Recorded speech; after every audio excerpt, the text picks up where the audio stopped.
ሙሸምር ለልጀና እናንተ መሃል ለጀነት የታጠቀ የለም አሏቸው። በአላህ ይሁንብኝ አሉ።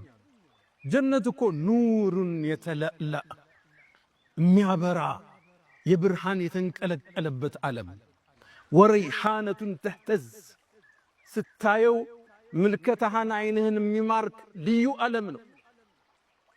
ወባሕሩን ሙተሪድ የማይቋረጡ ወንዞች የሚፈሱበት ምድር ነው። ወቀስሩን መሺድ በጣም የተዋቡ ውብ ህንፃዎች ቤተ መንግስቶች ያሉበት ውብ ዓለም እኮ ነው አሏቸው። ሰሃቦቹም የአላህ መልእክተኛ በእርግጠኛ ጀነት ታጥቀናል አሏቸው።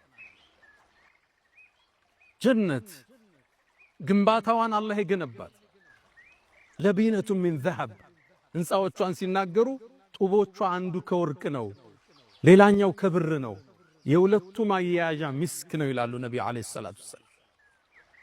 አላህ በረቀቀው ጥበቡ ያሳምራት፣ አስውቦ ዲዛይን ያደረጋት፣ አሳምሮ የሰራት ጀነቱ አድንን አላህ ሰርቶ እንደጨረሰ አስዋባትና ተናገር ያላት አንድ ቃል ተናገረች። ቀድ አፍለሐል ሙእሚኑን አለች።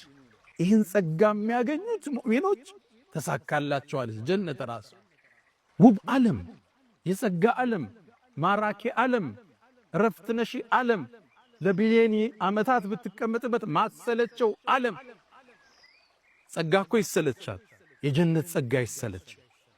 እነ ለዚነ አመኑ ወዐሚሉ ሷሊሓት እነዛ ያመኑት መልካምን የሰሩት ካነት ለሁም ጀናቱል ፊርደውስ ኑዙለን ፊርደውስ የሚባለው ዓለም የነሱ ማረፊያ ነው። ኻሊዲነ ፊሃ እሱም ውስጥ ይዘወትራሉ። ላ የብጉነ ዐንሃ ሒወለን ከሷም መለወጥን አይፈልጉም።